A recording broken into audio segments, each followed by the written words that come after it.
Hello, Ashwin's lotus ഗാർഡൻ്റെ പുതിയൊരു വീഡിയോയിലേക്ക് എല്ലാവർക്കും സ്വാഗതം. ഞാൻ അശ്വിൻ. ഇത് ഒരു എന്താ പറയുക, ഐഡിയ എനിക്കറിയില്ല. നല്ലൊരു സിംഗിൾ പെറ്റൽ വെറൈറ്റി ആട്ടോ. ഇത് ഞാൻ ഒരു പാടത്തുനിന്ന് പൊട്ടിച്ച് കൊണ്ടുവന്നിട്ട് നട്ടതാണ്. ഫ്ലവർ വന്നിട്ടുണ്ട്. അപ്പോൾ ഇന്നത്തെ വീഡിയോയിൽ ഞാൻ നിങ്ങളുമായിട്ട് ഷെയർ ചെയ്യാൻ പോകുന്നത് താമരയ്ക്ക് ഞാൻ എന്ത് വളപ്രയോഗമാണ് ചെയ്യുന്നത് എന്നുള്ളതിനെക്കുറിച്ചാണ്. അപ്പം നമുക്ക് വീഡിയോയിലേക്ക്.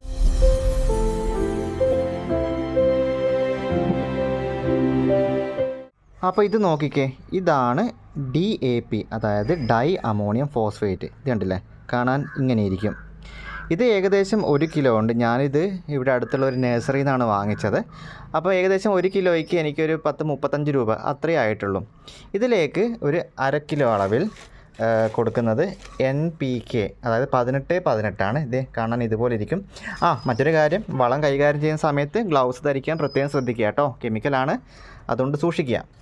അപ്പം ഈ 1 കിലോ DAPയിലേക്ക് 18-18 ഇതിനും എനിക്ക് ചിലവായിരിക്കുന്നത് ഏകദേശം 10-25 രൂപ, ഒരു 30 രൂപ അറൗണ്ട് ആകുന്നേ ഉള്ളൂ. അപ്പോൾ രണ്ടും കൂടി ഏകദേശം 60 അല്ലെങ്കിൽ ഒരു 70 രൂപയെ എനിക്ക് ചിലവായിട്ടുള്ളൂ, DAPക്കും NPKക്കും കൂടി. അപ്പോൾ 1 കിലോ NPKയിൽ ഇതിപ്പോൾ ഞാൻ 1 കിലോ എന്നൊക്കെ പറയുന്നത് എന്താണെന്ന് വെച്ചാൽ, എനിക്കിവിടെ ഒത്തിരി താമരകളുണ്ട് കേട്ടോ. അപ്പോൾ അതിലേക്ക് ചേർക്കാൻ വേണ്ടിയിട്ടാണ് ഇത്രയും വലിയ ക്വാണ്ടിറ്റി. നിങ്ങളൊക്കെ ആണെന്നുണ്ടെങ്കിൽ എന്താ പറയുക, നിങ്ങൾക്ക് എത്രയാണോ അവിടെ പ്ലാൻസ് ഉള്ളത് അതിനനുസരിച്ച് ക്വാണ്ടിറ്റി വാങ്ങിക്കുക. 1/2 കിലോ 1/4 കിലോ ഒന്നും കിട്ടുമെന്ന് എനിക്കറിയത്തില്ല. മിനിമം അവിടെയൊക്കെ 1/2 കിലോ അളവിൽ 500 ഗ്രാം അളവിലൊക്കെയാണ് അവിടെ വളം സ്റ്റാർട്ടിംഗ് ആയിട്ട് വരുന്നത്. അപ്പം ഞാൻ പറഞ്ഞു വന്നത്, ഇത് രണ്ടും കൂടെ ഞാൻ മിക്സ് ആയിട്ടാണ്, അതായത് ഏറ്റവും കൂടുതൽ DAP ആണ് യൂസ് ചെയ്യുന്നത്, അതിൽ കുറച്ച് NPK. അപ്പോൾ നിങ്ങളത് എന്താ പറയുക, നിങ്ങളുടെ പ്ലാന്റ്സിന് കൊടുക്കുകയാണെന്നുണ്ടെങ്കിൽ നിങ്ങൾ 1 ടീസ്പൂൺ ആണെന്നുണ്ടെങ്കിൽ 1 ടേബിൾ സ്പൂൺ DAPക്ക് 1 ടീസ്പൂൺ NPK എന്നുള്ള അളവിൽ നിങ്ങൾക്ക് കൊടുക്കാവുന്നതാണ്.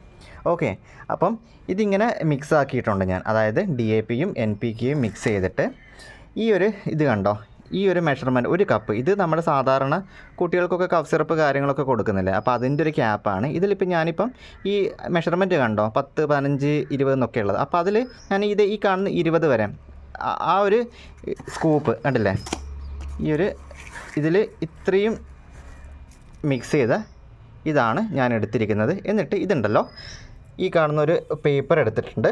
നിങ്ങൾക്ക് വേണമെങ്കിൽ ന്യൂസ് പേപ്പർ ഉപയോഗിക്കാം, മാഗസീൻ്റെ ആസ് പെർ യുവർ എന്താ പറയുക, നിങ്ങളുടെ അവൈലബിലിറ്റിക്ക് അനുസരിച്ച് എന്തെങ്കിലും ഒരു പേപ്പർ എടുത്തിട്ട് ഇതിലേക്ക് ഇട്ട് കൊടുക്കുക. ഇത്രയും മതി. എന്നിട്ട് ഇത് ഞാൻ പൊതിയാം. അപ്പോൾ കണ്ടില്ലേ, ഇത് ഇട്ടിട്ട് ഇങ്ങനെ ഒരു ചെറിയൊരു പൊതിയാക്കിയിട്ടുണ്ട്. ഇനി ഞാനിത് വെക്കുന്നത് കാണിച്ചു തരാം. അപ്പോൾ ഇത് ഞാൻ വീടിൻ്റെ പുറത്ത് വച്ചിരിക്കുന്ന ഒരു താമരയുടെ ചെടിയാണ്. ഞാൻ നിലവിൽ ഇതിന് യാതൊരു തരത്തിലുള്ള വളപ്രയോഗങ്ങളും കാര്യങ്ങളും നടത്തിയിട്ടില്ല, ആദ്യമായിട്ട് കൊടുക്കുകയാണ്. അപ്പോൾ നിങ്ങൾ ഏറ്റവും ഇമ്പോർട്ടൻ്റ് ആയിട്ടുള്ളൊരു കാര്യം ശ്രദ്ധിക്കേണ്ടതെന്ന് വെച്ചാൽ, വളപ്രയോഗം നടത്തുമ്പോൾ പ്രത്യേകിച്ച് കെമിക്കൽ വളം കൊടുക്കുന്ന സമയത്ത് ഇതുപോലെ സ്റ്റാൻഡിങ് ലീവ്സ് വന്ന താമരയ്ക്കാണ് നിങ്ങൾ വളം കൊടുക്കേണ്ടത്. അല്ലാതെ വെള്ളത്തിൻ്റെ മുകളിൽ വെറും ഫ്ലോട്ടിംഗ് ലീവ്സ് മാത്രമായിട്ടുള്ള താമരയാണെന്നുണ്ടെങ്കിൽ നിങ്ങൾ കഴിവതും ഒന്നും കെമിക്കൽ വളങ്ങളൊന്നും കൊടുക്കാതിരിക്കുക. സ്റ്റാൻഡിങ് ലീവ്സ് വന്നു കഴിഞ്ഞാൽ അത് ഏതാണ്ടൊരു ഹെൽത്തിയായി വളർന്നു എന്നതിൻ്റെ ഏറ്റവും നല്ല തെളിവാണ് ഇതുപോലെ സ്റ്റാൻഡിങ് ലീവ്സ് കാര്യങ്ങൾ വന്നത്. ഓക്കെ, അപ്പോൾ എന്നിട്ട് വളം കൊടുക്കുന്ന സമയത്ത് ഈ പൗച്ചുണ്ടല്ലോ, കറക്റ്റ് സെൻറ്ററിൽ തന്നെ ഒരു 4 ഇഞ്ചെങ്കിലും 4-5 ഇഞ്ച് ആഴത്തിൽ വേണം നമ്മൾ വെച്ച് കൊടുക്കാൻ. അപ്പോൾ ഞാൻ വെച്ച് കാണിച്ചു തരാം. ഇതിൽ കുറച്ച് വാട്ടർ പ്ലാന്റ്സ് ഒക്കെ ഉണ്ട്. അപ്പോൾ ഇതിൻ്റെ സെൻറ്ററിലായിട്ട് ഇങ്ങനെ ആഴ്ത്തി ഒരു മാക്സിമം ഒരു 4 ഇഞ്ചെങ്കിലും താഴ്ന്ന രീതിയിൽ, കാരണം സെൻറ്ററിലാണ് വെച്ച് കൊടുക്കേണ്ടത്, സൈഡിൽ നിങ്ങൾ വെച്ച് കൊടുക്കരുത്. അതുകൊണ്ടാണ് സെൻറ്ററിൽ വെച്ചിട്ട് കൈ കൊണ്ടൊന്ന് ജസ്റ്റ് മണ്ണ് കാര്യങ്ങൾ എന്ത് ചെയ്യുക, അതിൻ്റെ മേലേക്ക് വരുന്ന രീതിയിലേ അത് കവർ ചെയ്തിട്ട് ഒന്ന് കൈ കൊണ്ടൊന്ന് ജസ്റ്റ് അവിടെ പ്രസ് ചെയ്ത് കൊടുക്കുക.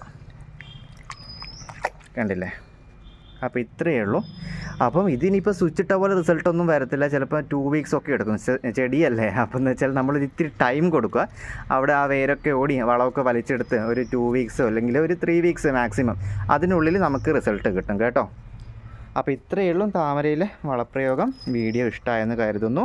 ഇഷ്ടമായി കഴിഞ്ഞാൽ ലൈക്ക്, കമൻറ്റ് ചെയ്യുക, സബ്സ്ക്രൈബ്, അത് പ്രത്യേകിച്ച് പറയണ്ടല്ലോ. നിങ്ങളുടെ സപ്പോർട്ടില്ലാതെ എനിക്ക് മുന്നോട്ട് പോകാൻ പറ്റില്ല. അപ്പോൾ അടുത്തൊരു വീഡിയോ ആയിട്ട് വീണ്ടും കാണാം. ടാറ്റാ.